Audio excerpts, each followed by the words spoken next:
Johnathan Mooney did not learn to read until the age of 12. He then went on to Brown University, where he graduated with honors in English literature. He has now been an advocate and dedicates his life to learning challenges and helping people succeed and really understand their deficits, and that their deficits aren't wrong. Everyone is different. He co-founded the project Eye to Eye, which is a national nonprofit mentorship program. He has written numerous books and is a leader in the disability rights movement and inclusion and accessibility. You talk about how you were unable to read until you were 12 years old. You went off to finish high school and then went off to an Ivy League institution, specifically Brown. What was it like to be kind of on both sides of the spectrum? One, being somebody that was easily frustrated, was, having significant difficulties in school, and then, going on to Brown and, being a student where, you were able, to learn on a more easy level. Yeah. Let me fill in the the big gap from not being able to read till I was 12 and Brown University, because that's obviously quite a journey from those two realities. The early struggles were real. I was the kid who had such a hard time sitting still that I spent most of the day with the janitor in the hallway. I grew up on a first name basis with Shirley, the receptionist in the principal's office. I spent a lot of time hiding in the bathroom to escape reading out loud with tears streaming down my face. I generally got the message when I was a kid that I was deficient, not different, but deficient.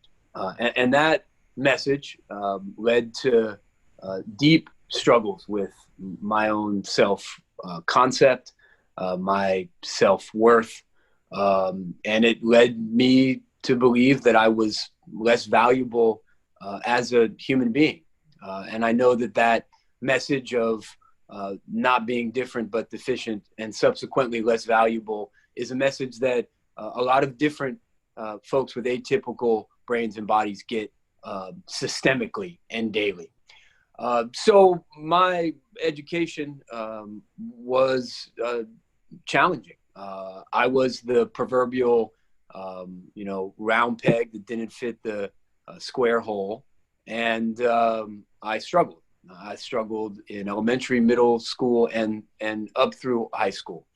And it took me a while to realize this, but the origin of my struggle was not inside of me, but was the limitations inside of the environment I found myself in. I don't want to dismiss the very real challenges of dyslexia and ADD, things I live with to this day. Those are real challenges and they're real limitations. But what really disabled me was the way that those limitations were treated. What disabled me was the message that I was the bad kid because I couldn't sit still. What disabled me was the message that I was the stupid kid because I struggled with reading. And all of the institutional practices that led to those messages, those were really the problem, not me. And so to answer your question, my journey to Brown was a journey of challenging the messages that I was given, understanding that they were wrong about me, individual teachers were wrong about me, and then society writ large was wrong about me and wrong about us as a community, and then finding a better environment to learn and using the tools at my disposal to change the environment and not my brain. And those tools are accommodations, technology, etc. So I made it to Brown University by transferring to Brown. I went to a university before Brown on soccer scholarship. That was really my survival mechanism in high school to be a good athlete. We all have those things that we excel on and latch onto and find a sense of self from. And then I transferred to Brown because I was finally an advocate for myself at my first university, and I used accommodations to change the learning environment and make it work for my brain. Now, to your question, last thing I'll say, you know, when I got to Brown, I certainly felt like a fraud. You know, I certainly felt like here I am. I fooled everybody, right? You know, these are the smart kids, and I'm the kid who grew up in special education, and I felt like I had sort of no place there. But the reality is that we all have a right to accommodation at any environment we ever find ourselves in. Accommodations are given at Brown, at community colleges, at Apple, at Google, and everything in between. And I needed to be an advocate for myself at that institution, but more importantly, I needed to celebrate myself at that institution. And I needed to be out, and I use that term specifically, in reference to the long history of LGBTQ activism. I needed to be out and proud as somebody with a learning difference. I needed to tell everybody about it, talk about it boldly and courageously, and I needed to fight for my right to learn differently in that institution, and that's what I did. Amazing. And now when you talk about the strategies that you learned to persevere and excel, where did you learn them? Did you go to, I mean, you did some type of cognitive remediation with therapists, a learning center. So how did you come up with these strategies to help you excel? So look, I got every support and used every resource that you can imagine, you know, from tutoring resources to social support with peers to therapeutic support with professionals. And I do want to say something, that support came in large part because of the privilege that came with my particular socioeconomic and racial background, you know, and that support is not given to young people, Black and brown and beyond, around the country, and that is wrong.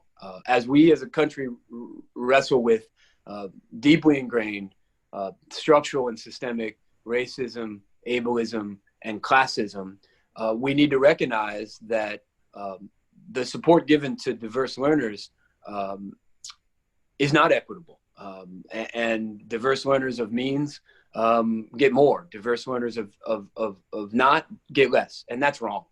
And we as a community, and I'm referring to the disability community because I'm proud to associate myself with that under the banner of neurodiversity, et cetera. And then we as a society need to wrestle with that inequity as we try to become a more just, inclusive, and equitable society. So my journey was facilitated by those supports. But ultimately, and I think this is really the crux of my journey, the inflection point, my journey was facilitated not by receiving treatment to fix my problem, but ultimately it was facilitated by advocacy to change the system around me. We're celebrating right now this year the 25th anniversary of the Americans with Disabilities Act. That is a profound piece of civil rights legislation.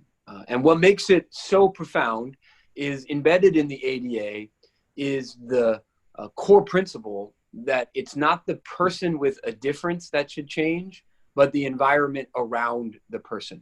You know, that right to accommodation that I talked about, you know, that was a right put into law in 1992. It is directly related to my journey in higher education. I would not be here if it wasn't for that right to accommodation. And in my case, the accommodation was time extensions on exams, speech to text, text to speech, all that good stuff. But that public policy of accommodation and changing the environment and not the person, that's what facilitated my journey of transformation and healing, frankly. And ultimately, that's what will facilitate the true empowerment of people with disabilities around the world. For sure. And I think you have a great output on that. So you were unable to read, like we discussed, until the age of 12. You talked a little bit about feeling alienated, isolated, wanting to hide in the bathroom, when you were asked to read and, all of that. But can you tell us a little bit about what the overall experience was like, and why was it that you weren't able to read until you were 12 years old? Well, look, I don't have the reading brain, and that's cool. Yeah, of like course. we have elevated one type of brain and called it the smart and good brain, and we have demeaned and demoralized and discriminated against the other brains.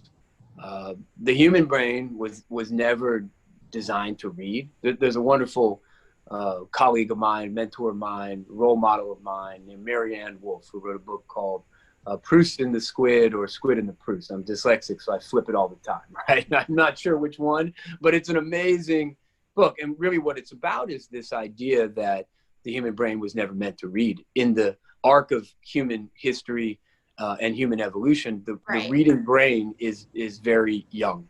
And reading as the seminal skill that was a gatekeeper to a successful life is really new, less than 150 years.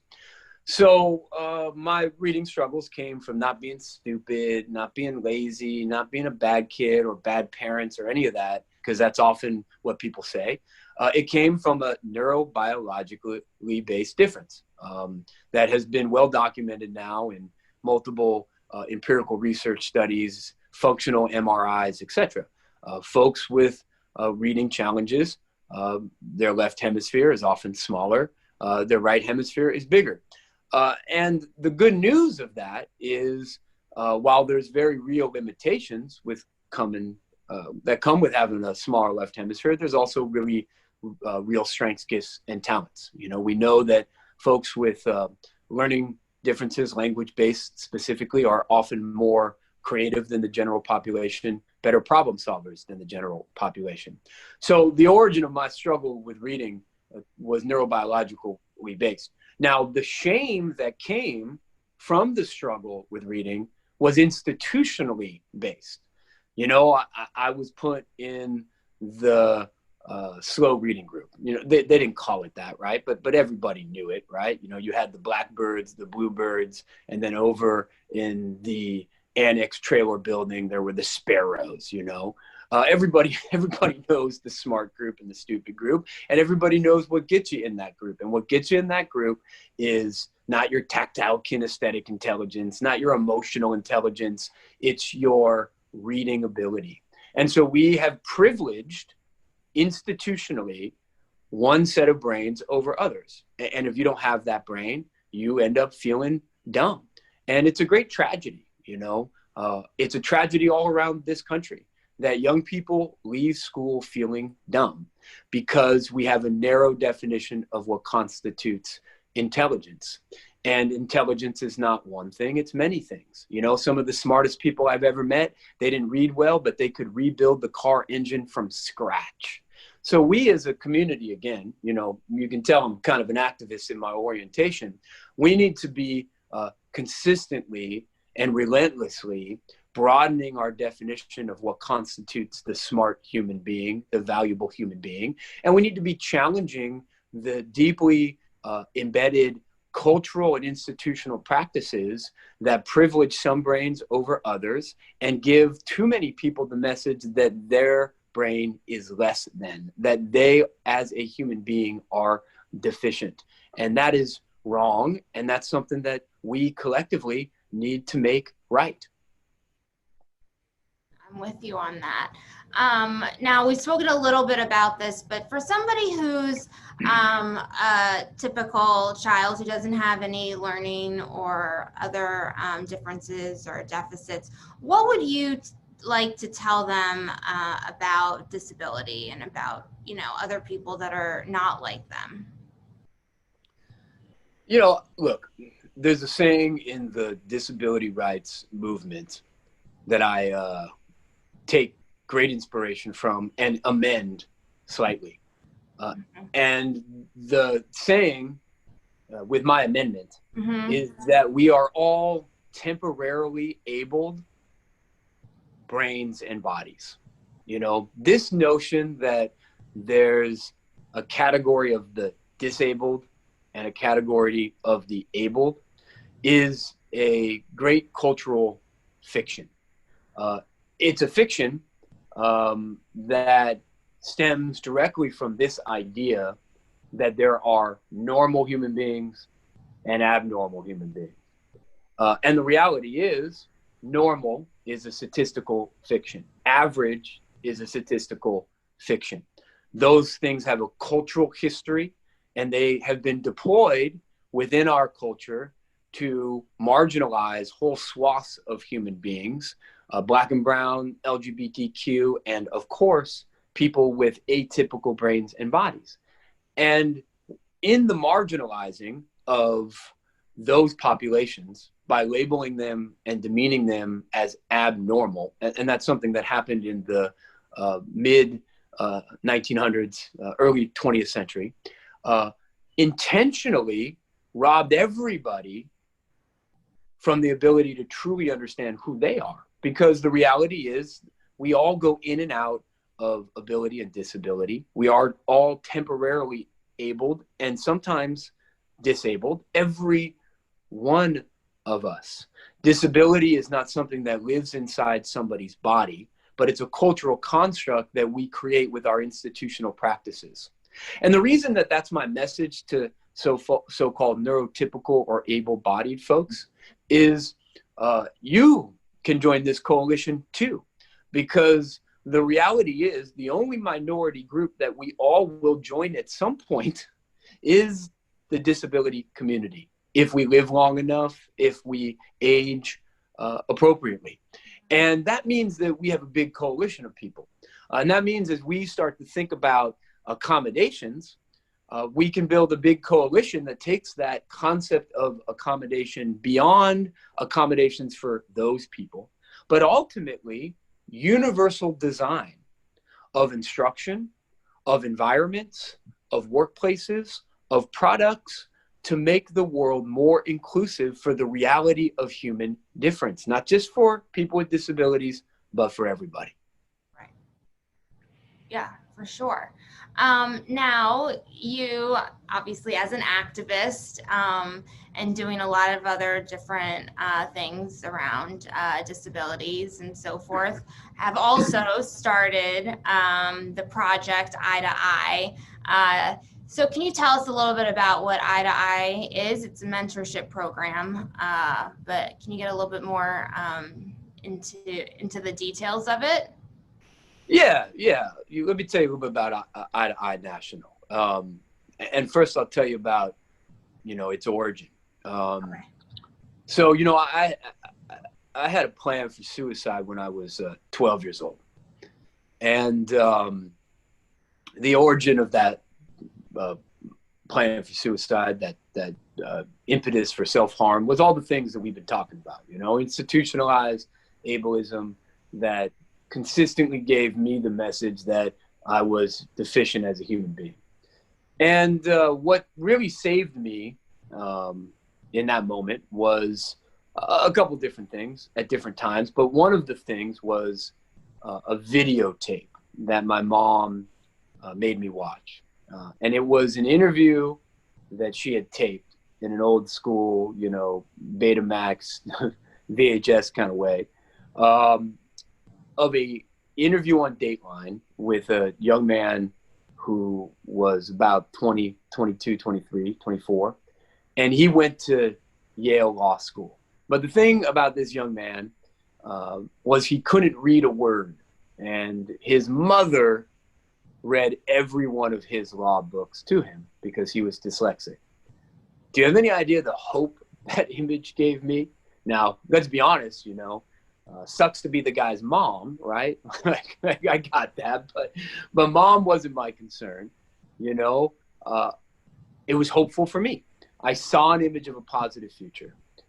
I saw that there was a path for me to be okay. And it wasn't about law school. I didn't care about law school. It wasn't about Yale. I didn't know what that was. It was just about somebody who was living a good life with my type of difference. And so fast forward to me, through a very circuitous route, making it to Brown University. And when I made it to Brown, I sort of felt like I had a moral obligation to pay it forward, to maybe be that beacon of hope for somebody else. So I and the co-author of my first book, a guy named David Cole, beautiful, brilliant contemporary artist, sculptor to this day. We co-authored Running Outside the Lines together. We came up with this idea of finding some other college students in Providence with learning and attentional differences and pairing them with children who had similar learning experiences. And the goal was not a tutoring program, not a let's talk about your problem program, but the goal was to make sure that they felt that they weren't alone. So we started with 5 Brown University and Rhode Island School of Design students, 5 total. And we had 5 third graders. And that was about, maybe 22 years ago or so.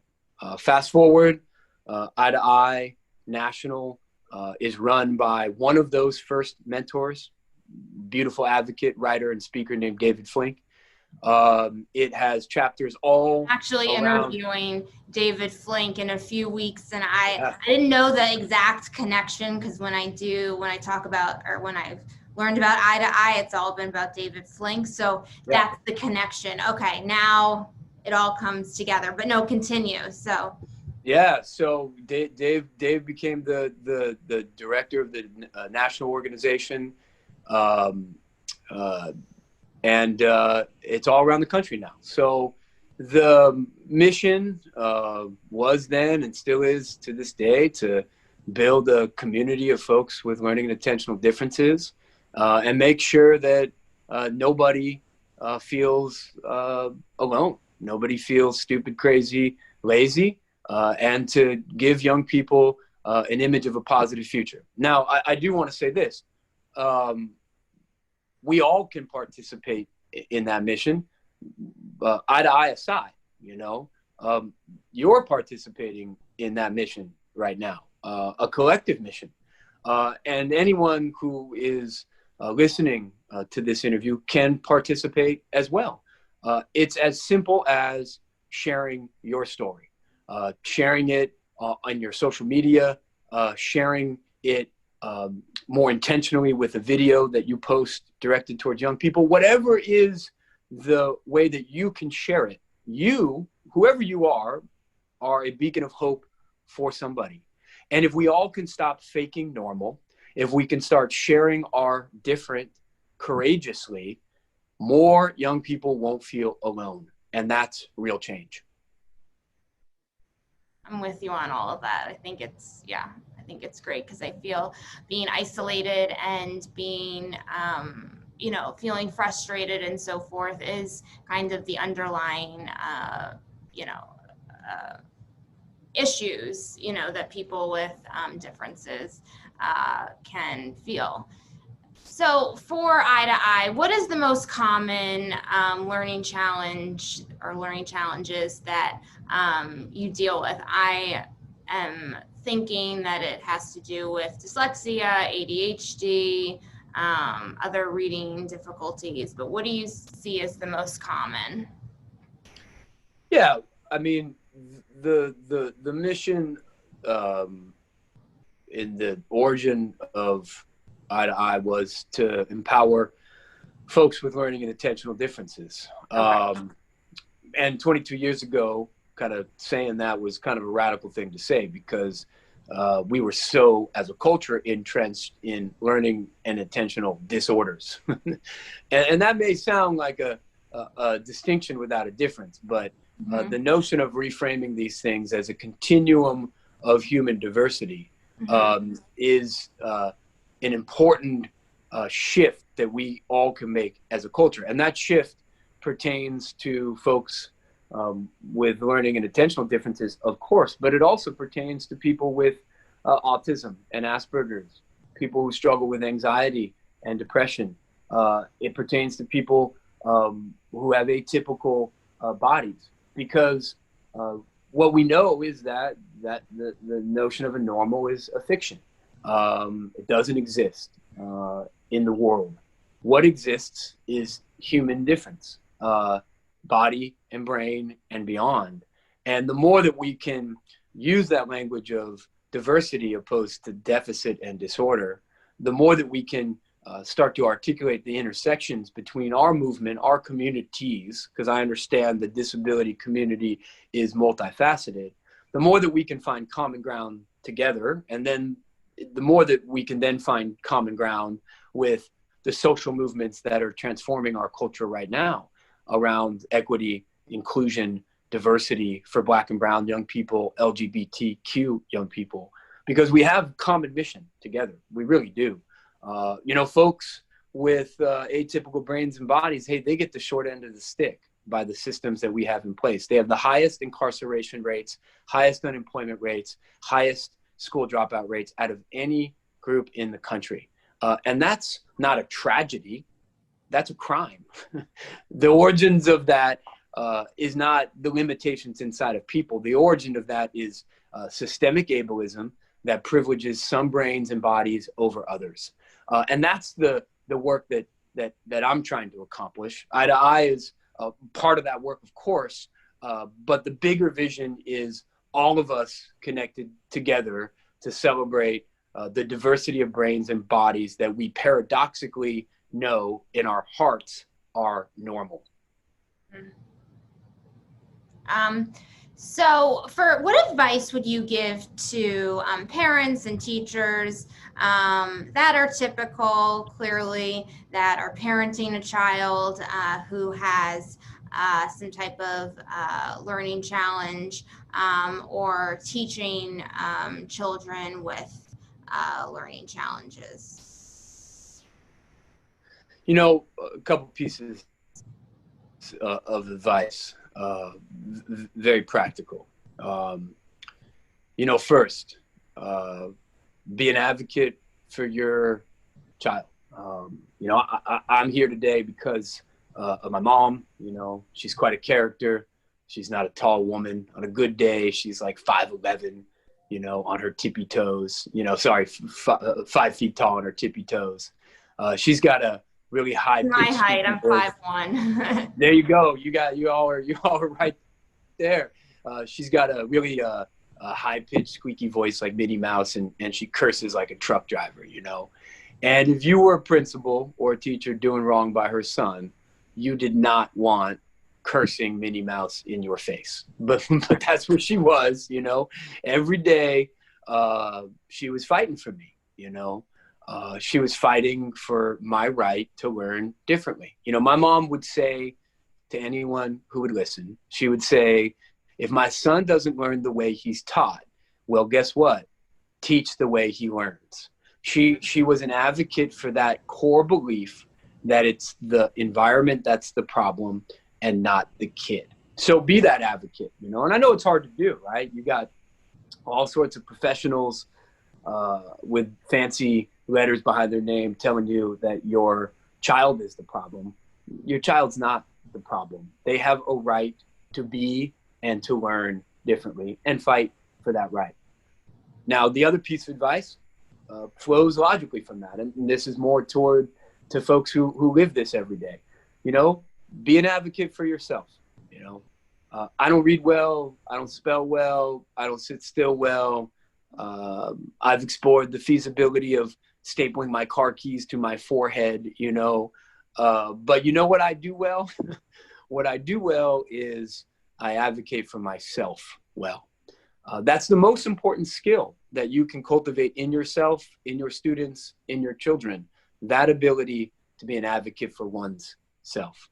And the third piece of advice I'd have for all of us in this is we got to stop talking about what's wrong with people so much, and we got to start talking about what's right.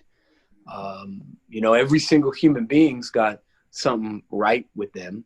There's a relentless deficit model that surrounds people with atypical brains and bodies. And that deficit model focuses on the problem, not the strength, not the talent, not the passion, not the interest, not the person, and defines the person through the lens of those deficits. And that's wrong. Nobody thrives in life when they're surrounded by a deficit orientation. And so our work together is to flip that script. Our work together is to challenge that deficit model, to celebrate the strengths, gifts, and talents, and ultimately to celebrate the value that every single human being has. I think those are great pieces of advice, and I think even other people would preach the same. With what you know now about yourself, what would you have told yourself 10, 15 years ago, or even when you were 12, about your condition and, feeling hopeful and optimistic about your life? Few things. And then this is right now to any young people out there, or the young adults or older people out there, because those wounds stay around for a while.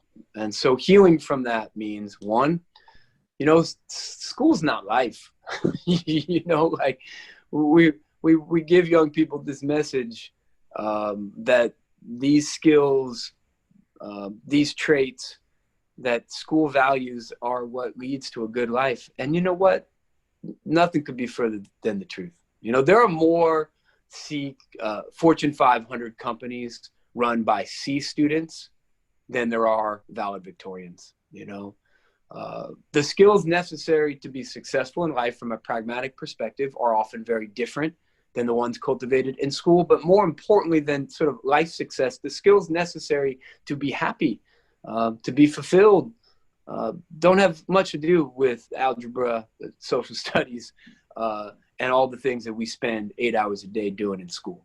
So school isn't life. And so if you're out there sort of feeling like, hey, this is never going to change, it's never going to get better, survive school and thrive in life.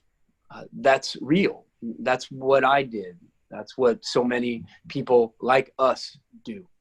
Second piece of advice I would give people, it's redundant, but I'm going to say it again, which is be an advocate for yourself. You have a right to learn differently. That's not just me saying it. That's the Americans with Disabilities Act. That's the Individuals with Disabilities Act. You have a right to accommodations, not just in school, but in work. And we don't talk enough about that. But guess what? Life doesn't end, and learning and attentional and ability challenges doesn't end when you turn 18. In the jobs you have a right to accommodations for learning, attentional, cognitive, and physical differences. Those are things that we as a community need to fight more for, because so many young people with atypical brains and bodies are marginalized from our workforce and discriminated against in our corporations and places of business. And that's wrong. And the last thing I would say to that 12-year-old hiding in the bathroom, I'd say, look, you're not broken. You're not the problem. Your differences aren't deficiencies. They are actually valuable to the world. We know that folks with atypical attention are more entrepreneurial than the general population. We know that folks who struggle with reading are more creative than the so-called normal student. We know that folks with physical limitations are often more collaborative and resilient than the general population. We know that there are strengths and talents that come not despite difference, but because of difference. And the world needs you to live different, learn different, be different, thrive different more than ever. Amen to that. For people who support disability rights movement and want to get more involved, what would you suggest? What outlets would you tell them to go to, even clearly, eye to eye, in order to support this cause and this movement? There are so many amazing organizations out there on the front lines of this. Dave Flink and Marcus and Eye to Eye being one of those. Your organization being another, and the list goes on and on and on. But what I encourage people to do is to support these frontline organizations, but also at the same time to understand that for us to achieve full disability inclusion and empowerment, socially, culturally, and economically, that requires systems level solutions.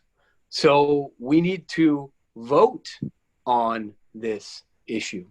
We need to hold presidential candidates. We need to hold national Senate and House candidates. We need to hold school board candidates and everything in between responsible for prioritizing disability rights. It's not an either or when it comes to social justice in America. It's not like we can support Black and brown or LGBTQ and some of those are more important than others. It's an and both. The core processes, systems, and cultural beliefs that leads to a young person feeling stupid, crazy, lazy, and a young person being targeted by the police, they're the same for all those populations. Look at police violence. The Ruderman Foundation has shown that upwards of 70% of all police shootings involve somebody who is Black or brown, and at the same time, somebody with a neurodiversity or a disability. So we have common cause here. So we need to vote on this. We need to be activists around the policies around preserving the ADA and strengthening it. We need to be activists around the policies within the U.S. Department of Education as we pursue distance learning, because folks with special needs are getting the short end of the stick with distance learning all around the country. Those are where we need to pay attention. And that's within all of our capacity and ability to support local frontline organizations, Eye to Eye and beyond, but also to see it as our moral and ethical role as citizens of this country to hold our systems accountable to the rhetoric of equity, inclusion, not just for some people, but for all people. It's great. And you're wonderful. And I mean, just from this interview, I've learned so much.